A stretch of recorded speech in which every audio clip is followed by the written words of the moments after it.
Welcome to my Claim Your Worthiness podcast, intimate conversations with Gail Jones. We all have a safe place within to create anew. In each episode, I hope to add to your inner sanctuary to strengthen the belief in yourself and your dreams. Claiming our worthiness sets the foundation for centering us back into our greatness. From this foundation, we create our most amazing lives.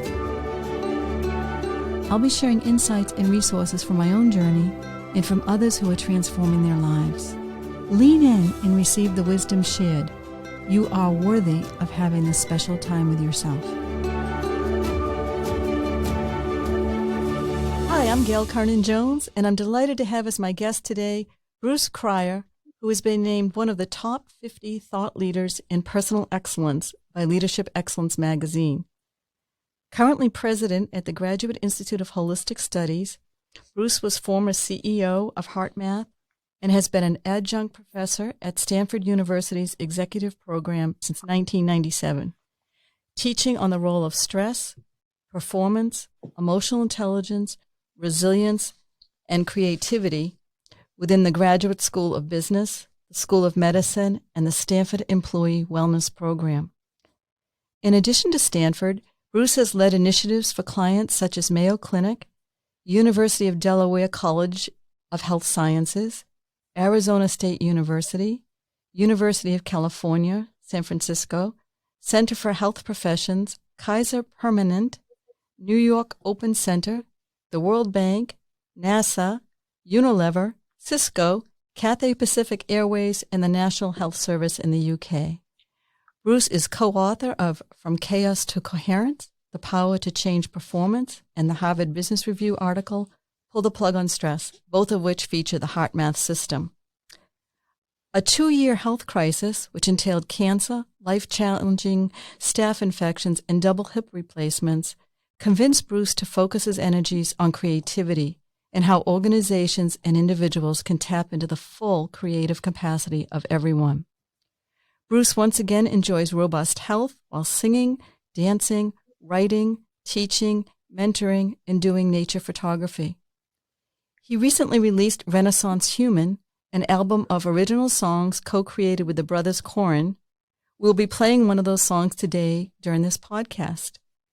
Bruce, in fact, began his career as a singer, dancer, actor on Broadway, including 2 years in The Fantastics, the world's longest-running musical. So, Bruce, I'm so excited because of your authenticity and the way you just share so lovingly and wisely. Before we begin diving deep into the whole topic of creativity, if you could just share a little bit about your own internal challenges of claiming your own worthiness. We often see people before and after success, but not the during. And if you had one particular moment or two that you'd like to share with us, we'd be most grateful for that right now. Thank you, Gail, and it's great to be here. I really appreciate the invitation and a chance to talk with you and your audience. It's a great question, and the one that came to mind was, as you mentioned, this HeartMath organization that I've been part of since 1991 when it began. And at the end of that 2-year journey that you just referred to, the health journey, I made the decision to step down as CEO of HeartMath. And it was a very hard decision. And I had poured every ounce of my being, my heart, my soul, my body for 20 years into the creation of that organization, along with about 30 other people similarly dedicated. But as I was coming out of the cancer, the staph infection in my blood, the MRSA, the double hip replacement, the loss of my mother, which also happened in that period, the ending of my marriage, which was going on, I realized I had to just finally really take care of myself. Mm-hmm. And while I felt confident that was the right decision, it was also scary as anything. Okay. It's all you knew for that many years. I remember, and any number of times after that happened, after the decision happened, where I was on my own, I wasn't reporting to the office and having a staff to look after and goals to manage, where a few times I felt like, is this the stupidest decision I've ever made? Mm-hmm. I'm like, what am I going to do now? It was this sort of vacant, empty, void feeling of, God, wow, I'm without all of that now. And absolutely a lack of worthiness kind of was part of that feeling. Mm-hmm. And it took me continually going back to my heart and going back to the motivation, which was, this is not about escaping something. This is about the next phase of your life, which is not clear yet. But you're an adventurer, so you will find it. You're supposed to do this. I would I'd give myself a little pep talk. You do this, you make big changes when you know your soul's directing it. So this is one of those. So just hang in there, dude. Right. I would tell myself. And it worked. But there were many dark nights of the soul where I felt unworthy and lost. So it sounds like your way of reclaiming your worthiness was a lot of positive self-talk and looking at the big picture, knowing that you had a calling that was going to unfold or a new way of being that was going to unfold. So it was a lot of trust. Yes, a lot of trust, a lot of faith in me, the resilience, the rubber at my core. Rubber meaning flexible, meaning I can bounce back, knowing I've got that. I'd come back from a couple of life-threatening situations after all. And now I was facing the kind of reshaping of my life, but I'd just proven I could survive and be reborn. So why not? I would just like to go back to those just for 1 second. They redirected your life, those health challenges and then losing your mom. Was there one life lesson you got out of those? Resilience, for example, but is there one core message that kept on repeating itself to you when you were so slammed by so many things at once? Well, there were many messages, I think, actually, but if there was one I would focus on now, it was that to continue to ask my heart for guidance. I'm sure you have discovered in your journey, Gail, too. You can sense you're on the right track. You can sense a major change needs to happen, but all the details aren't necessarily laid out. And so you got to stay with it. You got to stay trusting that you have a heart that is intelligent. That's part of your soul, and there is a guidance that is happening, but you got to surrender sometimes to the expectation of what it needs to look like. So I think surrendering my expectation of something specific was important in the process of exploring what could be possible, which ended up being far more exciting than I could have predicted or analytically determined. Excellent. I love how you said letting go of needing something specific. Yeah, that's hard. That's hard. If you run a business, which I was doing at 11 years of CEO at HeartMath, lots of quarterly goals, lots of sales teams, lots of expectations to try to live your own life without them. On the one hand, it was freeing. On the other hand, it was scary. Sure. It also seems it's moving from an ego-centered life to a soul-centered, soul-directed life. So much of your work is soul-based anyways, but when you're letting go of, like you said, all those goals and the goal setting and trusting spirit or higher power or the universe to guide you or your heart, but it seems like you changed your way of being. Yeah, I don't know if I changed my way of being as I allowed myself to really pursue a part of me. In other words, I think when I look back at my whole life, I have been playing this dance between discipline and structure and form and flow. And I became a dancer because I love flow. I became an actor because I love flow. I became a singer because I love the flow of all that. But all those things also require a certain amount of form and structure. I couldn't become a dancer and sing in the longest running musical in the world without a lot of practice and discipline to do that. So the phase of my life as I was exiting HeartMath was like I've been in this highly structured life of managing company, travel all over the world, tremendous involvement with the core community of HeartMath. And there was another part of me that felt like I need to be directing my own flow more, but also able to trust that. Because of course you can say, I'm just in the flow, and that can justify about any behavior. So the flow is used to rationalize all kinds of things, but finding the right balance. And that was not easy to find. But I think I always have had the ability to trust that, okay, if I go with this, I think this is going to be okay. What's the worst that can happen? And I've made it this far. So it seems to have worked. Excellent.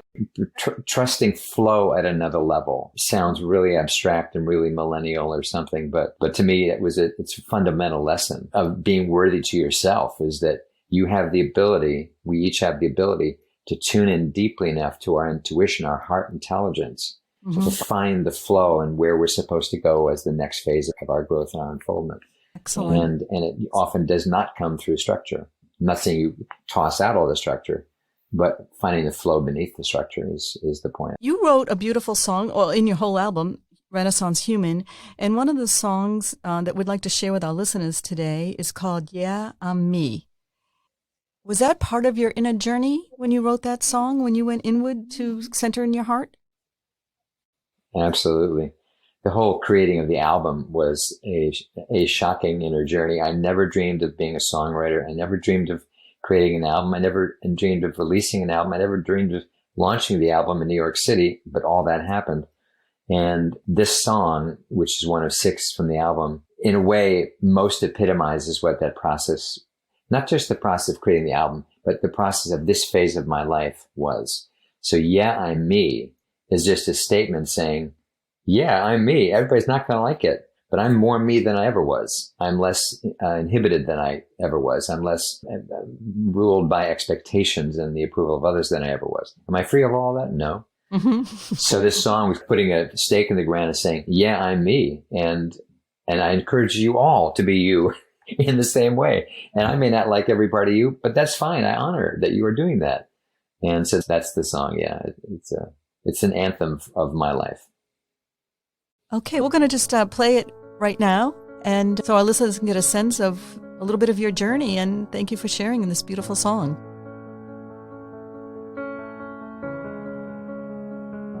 In my darkest place, I grew fearful of the light. It made my heart so small, just like a face with no delight. When we grow up scared, living like a refugee, and I have lived that way, and I won't ever go back to sea. In my heart I know I'm the way that I'm designed to be, and I will let you know the truth I see when I am me. Now I live in light, I look up to the sky to keep me bright, and I know the way, and I'm living here all day and night. Yeah, I'm me. Oh, oh, oh, oh. Yeah, I'm free. Oh, oh, oh, oh. Love is free. Oh, oh, oh, oh. Yeah, I'm me. Oh, in my life I know that love can bring us hurt and pain, and now we have to be the truth that's deep inside, but no shame. Now let's live in light. We breathe in the love to keep us right, and we know the way. So we'll be living here all day and night. Yeah, me. Oh, oh, oh, oh. Yeah, I'm free. Oh,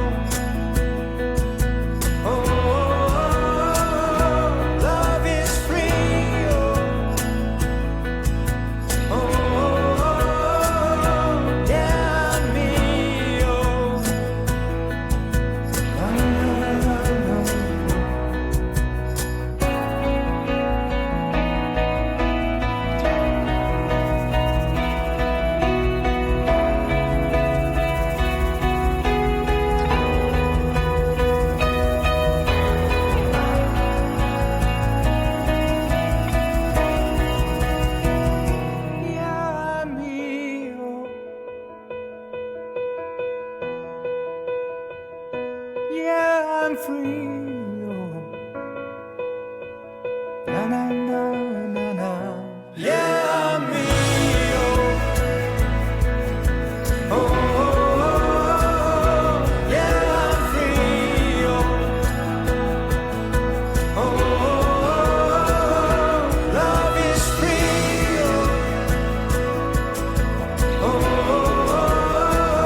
I'm sure a lot of our listeners are tuned into this podcast in the process of reclaiming their own worthiness as well. This is a very beautiful song to get us centered into the heart. So thanks again, Bruce.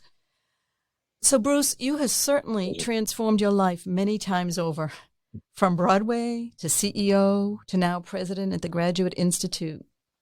And you've received many accolades as a renowned thought leader. What do you believe are the core necessary ingredients for transformation?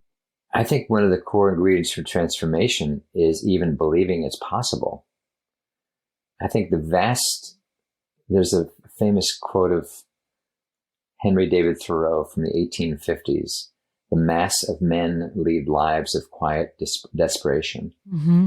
And he didn't leave out women intentionally. The mass of people lead lives of quiet desperation.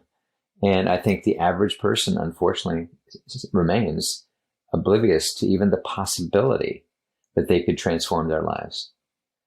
And so, to me, the number one ingredient is even believing that's possible. And that may seem, everybody believes that. No, they don't.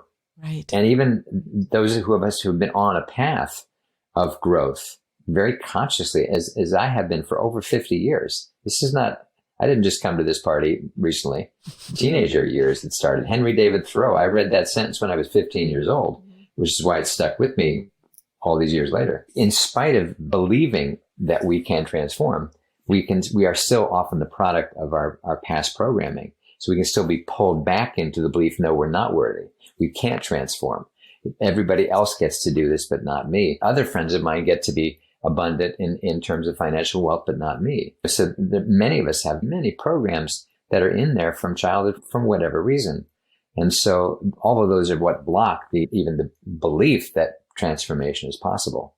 So as the belief strengthens, as you, I think, follow that impulse that says, you know what? I've always loved to learn. I've always loved to grow. That was cool. Why did I stop after college? A lot of people have that experience. Mm-hmm. Learning is fun. What are you doing when you're learning? You're growing.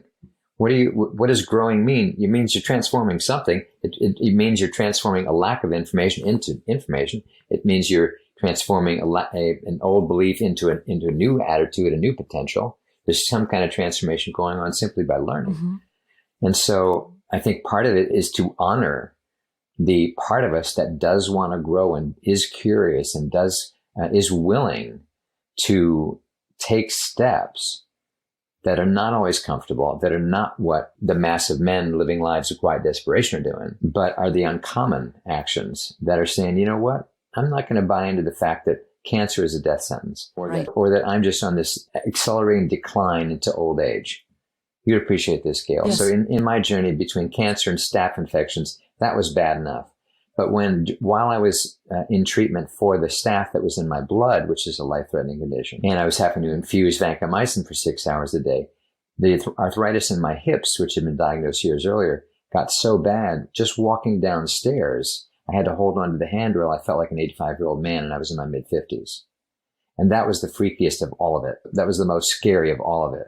Like, I am becoming a very old man, right in front of my eyes. That was not okay. Mm-hmm. A lot of people buy into that. They start getting sick and oh, here it comes. I'm getting old. And then they get older and older. And the belief that they could transform and flip it around is like, it's crazy. You can't do that. Everybody else gets old and dies. The willingness is such a big deal. The willingness to explore, the willingness to challenge your own assumptions, your own self-beliefs that are limiting us. Right. That's the willingness to go past old programming, old physiology, old memories, old trauma, right, and try something new on and say, just go for it. Just go for it. Well, I think what's so interesting about your story and why you're such a model to all of us in transformation, a lot of times when we think of transformation, it's focused on the mindset, how to transform the mindset. And I know you and I are very familiar with Dr. Joe Dispenza's work and others. Mm-hmm. But you transformed your body. You told me or shared with me your most youthful or best version of yourself. And that's really shows a lot of commitment and discipline. And you said you feel better than you have in years. So what do you attribute transforming your body? First of all, a desire for that to happen. So in the aftermath of the cancer, as I began to see a light at the end of the tunnel, I started to believe that I was going to get through all this. My hip surgeries would be successful. I'd be without pain, and I was going to have a great life again. I'm at heart an optimistic person, kind of always have been. Mm-hmm. And then that actually started to happen. And the hip surgeries, there were some challenges. It's painful. It's a big deal. It's not small, but I could do things within a week I hadn't been able to do in years, which shocked me. And that gave me hope. And that hope gave me energy to keep on going. And as I started getting into this, I thought, well, the doctor is telling me I can do about whatever I want once these hips heal. So then why would I limit myself? Why would I just be happy with walking without pain, as though that's all I want to do? Is you just want to walk without pain? That's not a very exciting life. What about hiking without pain? What about, and then somebody said, why don't you try out this improv dance thing called 5 Rhythms? And I thought, dance? I can't dance. I certainly can't dance. 2 months later, I was doing it every Sunday for hours because I discovered I could dance, and it was essential to my growth and my rehabbing. And so the willingness to try and to challenge self-assumptions ended up for me becoming, okay, what's the limit here? There is none. The only limits are what I decide. And then I hired a personal trainer. And for a year, I worked with a personal trainer 3 days a week. And there were a lot of really painful moments. And I would tell the guy, Pete, I say, Pete, I have hit my limit. You don't need to be a boot camp guy right now. I truly am at my limit. Give me a break. I am dealing with cancer recovery, staph infection recovery, and double hip replacements. Back off, dude, because I'm really genuinely in pain right now. But the point being, I went for it and decided I would do everything I possibly could to enhance that energy in me that says you are made of youthful energy. That's been one of your hallmarks your entire life. Why lose it now? Why not tap back into that and just see what happens? Right. And of course, it's when you're youthful and when you're having fun and you're taking things more lightheartedly and you can dance again. It's like life is easier to go and flow with instead of being stuck and old and sedentary. It just became a self-generating loop. The better you feel, the more you want to do, the better you feel. And then that becomes infectious and people want to be around you because, man, you got great energy. I like having you around. If people will say that to you, okay, good, because that's me. You're a very inspiring person on very many levels. Thanks for sharing that story. And also, I hear that you also visualize the outcome as well as the commitment to the personal training and believing you could get well, but you visualized yourself as very healthy. Yeah. And even before I got deep into the Dr. Joe work in recent years, there was this sense of, really appreciating. When I discovered even a little bit limp-legged, I could dance, and then I got fulfillment out of that, I was ecstatic. I could not believe I was actually dancing again after having both hips replaced. I did not have that as an expectation or a goal. So as it started to happen, I was so grateful. I would literally be in tears on the dance floor many a time because I would be like, I am dancing. This is amazing. I'm choking up right now just thinking about it. And every moment that is worth being grateful for, just squeeze every drop of gratitude out of it you possibly can, because that's lifeblood. That's the energy that allows us to create and to grow and to live and to find that river of eternal youth that's inside of us instead of believing, well, we're just getting older and going to be 68 this year. I love that line, believing in the river of eternal youth. That is really a beautiful line. So, I've never said that before out loud, by the way. That's the first time I've ever used that phrase. I love it. What did I say? Believe in the river of eternal youth. Bruce, I know in my coaching practice that when clients are stuck or frustrated, sometimes it has to do with lack of worthiness, not feeling enough, as we've talked about, or believing they don't have enough skills or credentials to move forward personally or professionally.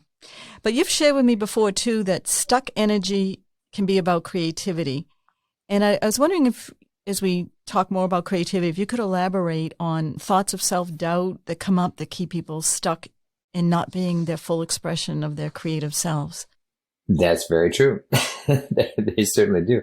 And I'm also prompted to bring in this idea that we are now, when this is being recorded, 1 year into the kind of global lockdown due to the pandemic. Mm-hmm. And for many of us, it's been, not everybody, but for many of us, it's been the most sedentary year out of the last 20 or 30, probably. We have been more sitting in front of our computer on Zoom or whatever we do than ever. Mm-hmm. Now, that's not true for everybody. Obviously, there's some people who are thriving, some people exercising more than ever. But as a whole, we are more sedentary than ever. And so in my experience, the more we are physically stuck and not flowing physically, not getting out into nature, not dancing if we like to dance, not flowing, that we're not our entire self.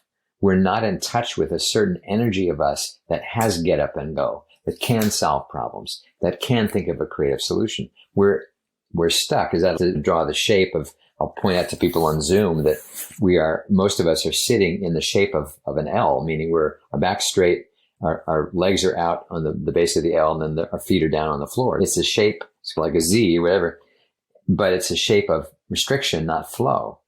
And so when our energy is physically not moving and we're just on our device, on our computer all the time, or just many hours a day, and particularly I think with things like video conference, where on the one hand, thank God we have it, because how would we connect and communicate without it? On the other hand, it's limiting. And it's ultimately can be frustrating. You have this great conversation at the end, you want to hug them, and you can't. Right. And that's not a small deal when it's a year later and you're still not able to do that. It's not a small deal. I think for a lot of people, it does foster this sedentary, this stuck energy that does tend to come with the territory of this life we currently still are hopefully getting out of, tends to fuel the thoughts of self-doubt, because the stuck energy doesn't help. It isn't the energy that lifts you above the self-doubt to say, you know what, Gail, I can do this. You know what, Bruce, there are times over the years, over the last several years, I've found myself getting really annoyed about something and really frustrated. And my higher self will say, dude, you're getting all upset about this. Really? You have proven you can conquer things so much more challenging than this little conflict you have with that person. Really? You're getting all bent out of shape with that. Good for you. But maybe you just need to flow a little more. Maybe you just need to get up out of your little prison that you created and live a little. I think we can be our own best coach. Sure. You do a good job at that. So why do you believe creativity is so valuable to our self-worth? Great question. I believe being human means we have innately, every single person, massive amounts of creative energy. We are made to be creative. That doesn't mean we are necessarily all artistic. So creativity does not equal artistic expression. We're having a creative experience right now. I'm not reading a script. You're flowing with the things that I'm saying too. There's a lot that's being created. It's not just rote. It's not just mechanical. Every conversation is a chance to literally create. Well, to me, the core of who each of us is creative energy. That's the core of us. We are made from some force. I believe it's God. Other people call it source. Other people call it the universe. Other people call it the one. Whatever it is, it's a creative energy, and we are made of it. Mm-hmm. And if we have the power to create another life, prove to me that we're not all fundamentally creative. We are. Doesn't mean we're all artistic. That's different. So if we are not honoring the fact that I am a creative being, if I'm not honoring that, how worthy am I going to feel? If I'm somehow ignoring something, if we're not honoring something that is the core of us, how worthy are we going to feel? But if we're honoring and like in my case, this is a mission of mine, right? This is recognition of our own innate creativity. So I'm not even close to assuming I've tapped out on it or that there's not more room to grow, but I'm absolutely honoring it. So I feel way more worthy in general than I used to feel, because I'm honoring this creative energy in me on a regular basis. And just when I run up against an old mindset or an old self-imposed limitation, I'll say to myself, really? Why would that limitation finally be the one you believe in? Why would that make sense? So keep on going, man. Keep on going. You are made of creative energy.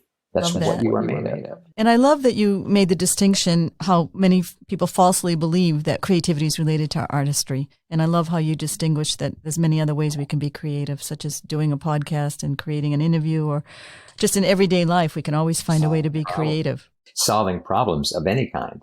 Every businesses of a certain size, you often have certain people that, let's talk to Eric. Eric is fantastic at solving problems like this. What we're really saying is that's the most creative person right now that we need, because they'll hear the details of what went wrong, and they'll figure, oh, but this, that's the creative process that just went on in front of your eyes. Mm-hmm.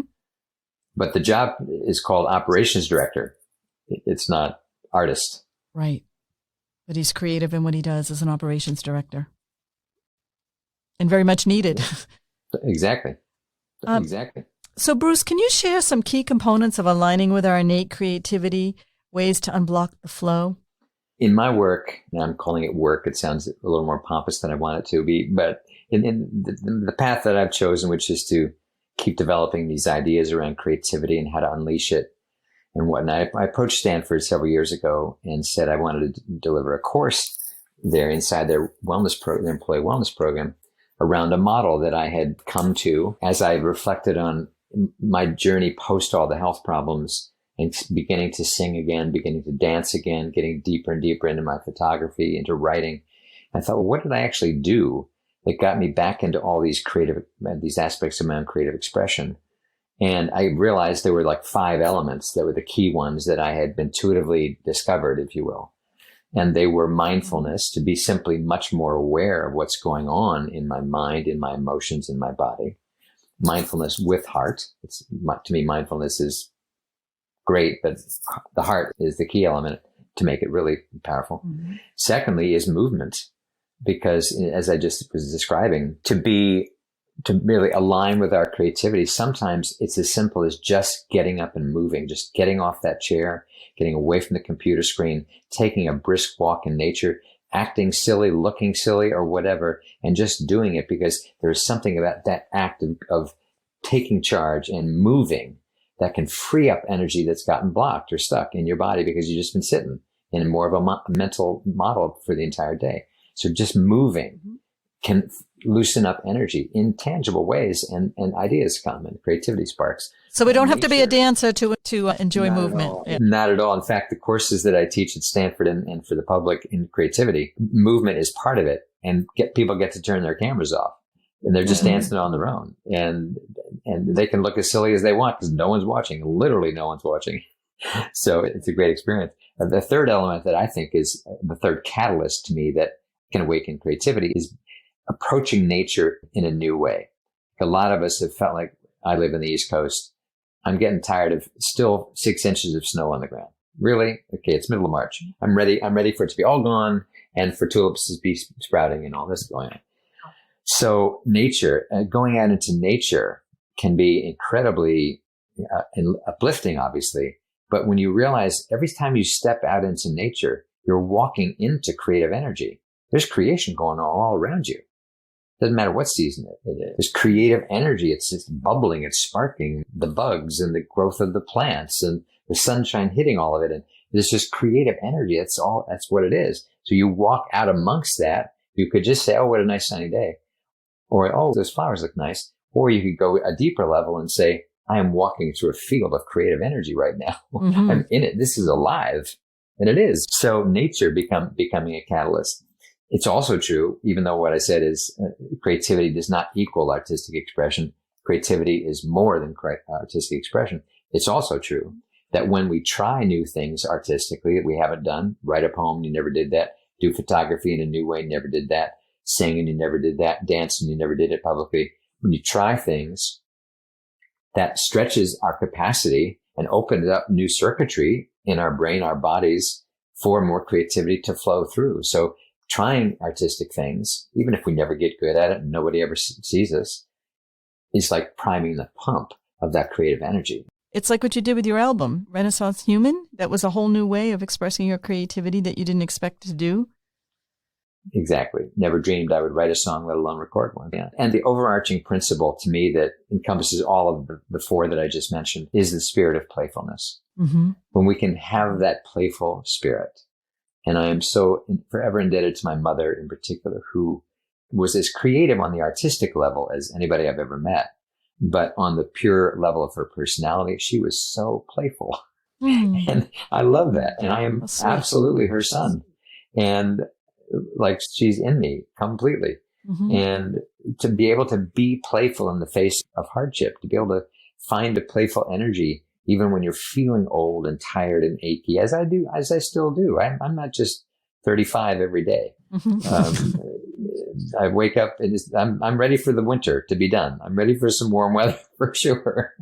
But I can laugh about that instead of being all old and whiny about. Bruce, you also shared with me at one point a journal exercise of Elizabeth Gilbert's writing a letter of self-voice, giving voice to fear. Can you just explain maybe either that or how journaling plays into connecting with our innate creativity? Journaling, first of all, I think is a super valuable skill. And it's a shame in a way that it's gotten a bit stereotyped as, oh, journaling. Oh yeah, you're one of those people that journals. Like that's a sweet thing, but not necessarily a profound thing. So that's the first step. And I think men are much worse at this than women. I think there's a lot more willingness of women to journal and do all that kind of stuff. Men is like, men journal? No, it's just, I'm football. Yeah, no problem. Watch the stock market, no problem. Journal. First of all, the men just got to grow up a little bit and get over it and realize self-awareness is super important. And that's one of the greatest gifts of journaling is the ability to be honest about what you're actually thinking and what you're actually feeling. And once you're honest and you can realize this is what's going on. This is why I'm feeling a little funny today is I got this conflict and I'm not resolving it. I need to face it. So that on that level alone, journaling is essential so you can move past blocks to energy, to relationships, to business, whatever it may be. This specific exercise you talk about, Elizabeth Gilbert, I'm a huge fan of hers since Eat, Pray, Love, but the book Big Magic that she came out with about 5 years ago. It's a beautiful book. Beautiful. And she talks about how in spite of her mega stardom as an author, starting with Eat, Pray, Love, every project afterwards was a torturous to her. Because all the voices of self-doubt and lack of worthiness emerged. And she got so tired of it, like getting gripped by fear every time there'd be a new project. And she finally came up with this kind of game that she played with herself. She talks about this in Big Magic, where she would sit down and talk with her fear, the voice of fear inside of her, and basically say, guess what? We got a road trip going on. It's called my next book, Big Magic. Mm-hmm. And here's the story. So you get to say whatever you want. You get to share whatever you're feeling. And you're coming in the car with me, but you're sitting in the back seat, but I'm driving. But you get to come and you get to say whatever you want, but you're in the back seat and you're not driving, mm-hmm. But I'm driving, but you get to come along and I'll hear what you have to say unless I get tired and stop. So this fun exercise was to then write from the voice of your fear, a letter to yourself of what all the things are that you're afraid of. She's presenting that idea in the context of what's blocking you from writing the book or dancing the dance or whatever it may be. And so I'll lead this exercise similar to this in these creativity classes that I do where you write a letter from yourself, from the voice of your fear or the voices of your fear to yourself. And it's quite eye-opening. It sounds awful to do. It sounds like, oh my God, why would I ever want to do that? It's actually not nearly as bad as you think. And to just give voice to it is refreshing. And many people notice, wow, that wasn't nearly as bad as I expected. They were all predictable things. And just allowing it to be said and written down diffuses a lot of it. And it doesn't mean it's all gone, not idealistic. But why not do a process like that every so often where you're just being honest? If here's the flow of what's going on right now. And somehow that process, I'm talking about when you get moving, allow energy to move, it can often just go away. It doesn't stay stuck in you anymore. Well, I love that you make the voice of fear a companion. Instead of resisting it, you let it be there, only you put it in the back seat so it doesn't run the show, as you said. But it's the voice of fear that can stop us, so welcoming it is a great example. Exactly. So, Bruce, you just made another major creative leap as the new president of the Graduate Institute. How have you taken all your creativity to bring it to this new position? That's a wonderful question.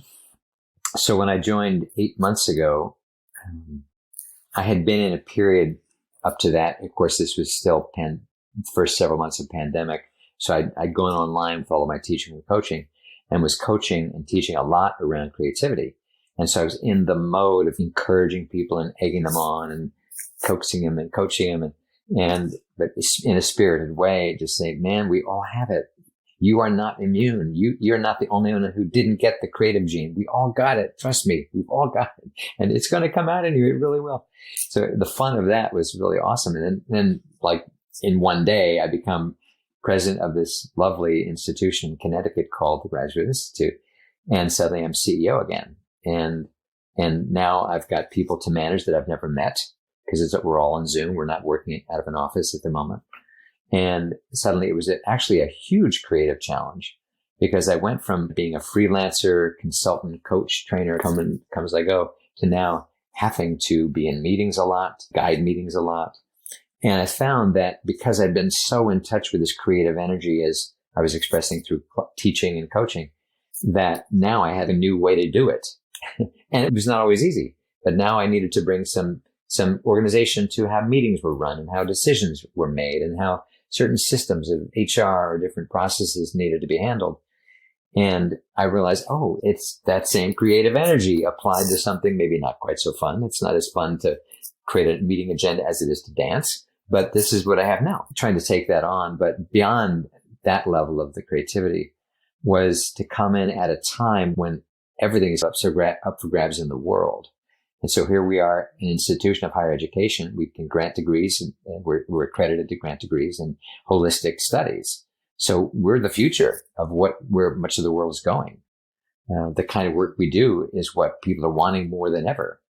And so it became an opportunity for me to say and to infuse in the organization, guys, we can think entirely new right now because that's what's going on.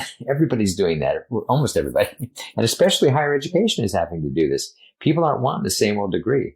People aren't wanting to spend the same old money and then wondering what do they get out of it. So we have an amazing opportunity now to reframe what we do and reach whole new audiences bigger than what we've done and make more impact than what we've done in the past. So it's an exciting time because I've been trying to just continue to stay out of any preconception of what that's supposed to look like. Trying not to get fixed on, it's supposed to look like this, but to be more open to, we're at an unprecedented time in the history of humankind where so much is uncertain and so much is ripe for the creating. So we have a chance right now to create what we want to be. So it's an exciting time. It's an exciting challenge to see that potential and to stick with it. I love that you mentioned that you get to create a whole new institution, basically, post-pandemic, and that the world has been waiting for this kind of teaching for a very long time, and the pandemic has just made it more real that we need it. Exactly. And I think part of the challenge for us and everybody is the ability to create a whole new thing doesn't mean throwing out everything you've ever done at all. And that's sometimes that can, if you start doing new, then people get scared. What are we going to lose if you start doing new stuff? I'm saying, no, I don't ever want to throw away the things that have been beautiful and marvelous and exceptional about our learning experience. But I want us to reach many more people in many more parts of the world much more easily than what has been. And that's the opportunity that COVID actually gave us. That forced us to be online. We were never online before. Suddenly we're online. We could be 10 times this size online and it could work. So there's just a tremendous opportunity if you can be open to it and not just be afraid. And I don't mean just now for the Graduate Institute, but for everybody in their career or their job, if they work in an organization, whatever they do.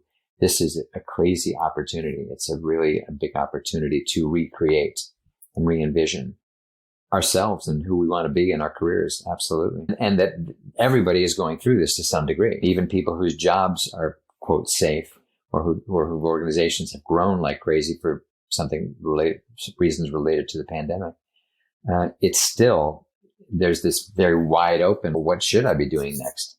And a lot of people are attracted to the Graduate Institute right now because we're different. We're different than how they used to think.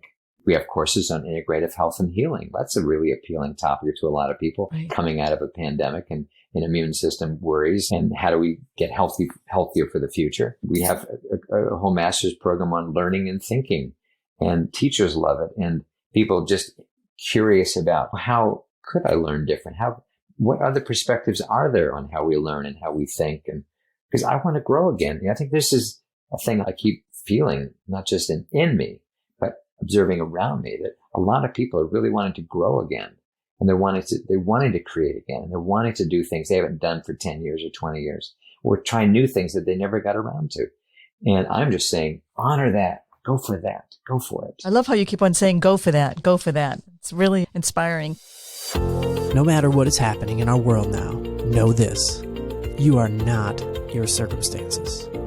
Learn how to claim your internal power to thrive in Gail's 6-session coaching package, Creating a New Mindset for Thriving.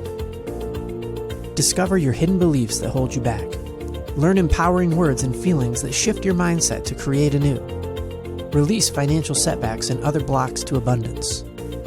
Step into a new vision for your life with clearly defined action steps to support it. Be championed and mentored, which is a key to success. Email her at gailjones@claimyourworthiness.com to set up a complimentary 30-minute session to learn more. Gail trained with world-renowned neuroscientists to help you learn to train your brain for optimal outcomes. Check out her website, claimyourworthiness.com, especially her video on the homepage, to catch a glimpse of her expertise.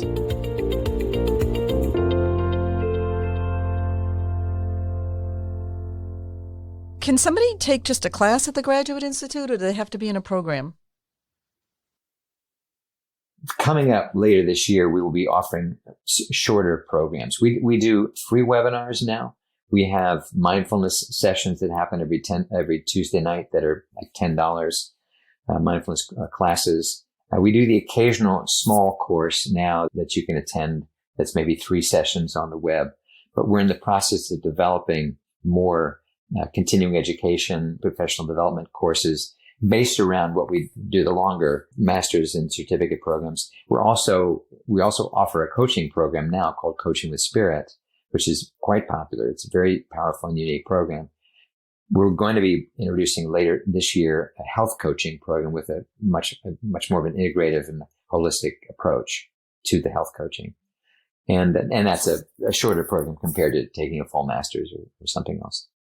We might have covered this earlier, but you shared with me that your desire to teach has been pure fulfillment. What does one have to do to push through, to stay awake? You live a life of staying awake. Except when I'm asleep. But yeah, I'm honest about the fact that I'm not all the time completely awake. I find myself caught into loops just like everybody else. I think I get out of them quicker. I think I can release the effects of them faster because I've had to. I got really sick there for a while, and to stay healthy and to stay moving forward, I want to move through things pretty quickly. But I definitely still have a need to release and remind myself, you went to sleep on that one, dude, for the last few hours or the last day or two. So I think the self-honesty is actually a critical piece of staying awake. Honesty. Becoming awake and staying awake. Self-honesty.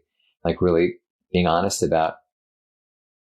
I think one of the challenging things for everybody, especially in this last year where so much was taken away from us ostensibly without our voice. I'm in favor of the lockdown. I'm in favor of masking and many things. However, I didn't like being locked down. I'm living in an Airbnb, working from home. I rarely leave my bedroom. Seriously. So who likes that as a life? And so therefore it's easy for that to breed a sense of victimization in general. The government's doing it to me. The band's doing it to me. Somebody else is doing it to me.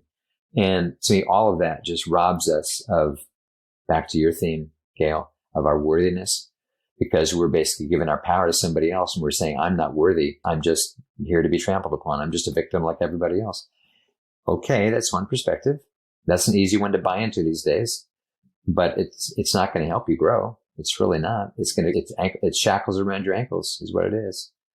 So who needs to live like that? So moving from victim to creator is really important, and staying in that creative mode. Again, it brings it back to the creativity. Bruce, as you know, my creative dream is to extend my Worthiness platform to kids and young adults one day. And I've been so moved by your song, Bless the Children, from your Renaissance Human album. It really spoke to me of that dream. And you generously are offering to share a beautiful YouTube video of that song to our listeners today. And they can get that by emailing brucecrier@gmail.com. And that's Bruce, Cryer, @gmail.com. Listeners can also order the Renaissance Human album or Bruce's other creative offerings at his website, brucecrier.com, or go directly to the What Makes Your Heart Sing store of And that's WMYHSstore.com. What Makes Your Heart Sing store is on the brucecrier.com. And I love the name of your store, What Makes Your Heart Sing. That makes you really want to go to that site, that page. Bruce, thank you so much for all your generous sharing today of your decades of transformation expertise and your passion for inspiring us to stay awake to the creative force within, to lead a passionate, youthful, high-performance life as you have done. Is there anything you want to add in your closing comments? Feel very grateful for having had this opportunity to talk with you, Gail. It's been a pleasure knowing you over the last few years, and for us to sit down like this, I feel very grateful that I'm able to share insights that I've had along the way. I'm able to share openly that I'm not a finished product, and nobody is. That's the point. We don't have to be a finished product. We get to keep on growing. We get to keep on learning, keep on birthing new parts of ourselves. And that's a joy. And so I'm very grateful for every opportunity I get when I can step out of my CEO role or step out of my teacher or performer role and just share as me to you and to whoever's listening. So I'm very grateful for that. The more people can be grateful, really tune into what can I really be grateful for now. That can blow them away. But the power in gratitude is awesome, an awesome power. Excellent. And I'm grateful that you brought your playful self to us today and your very inspiring story of overcoming so much and continuing to have such a joy and zest for life and guiding others to embrace it as well. So thanks again, Bruce. My pleasure. Thanks so much, Gail. Thank you for joining me on our journey today. I am so grateful you are part of my podcast community, where it is my dream that by claiming our worthiness together, we can more impactfully shed our light and love on this world. In future podcasts, I'll be sharing more stories of hope and unlimited possibilities for creating anew. You can also follow me on Instagram or on my Facebook page. I also hope you'll be inspired to share my podcast with your friends. Together, we are stronger. Blessings, Gail. Instagram and Facebook at Coach Gail Jones.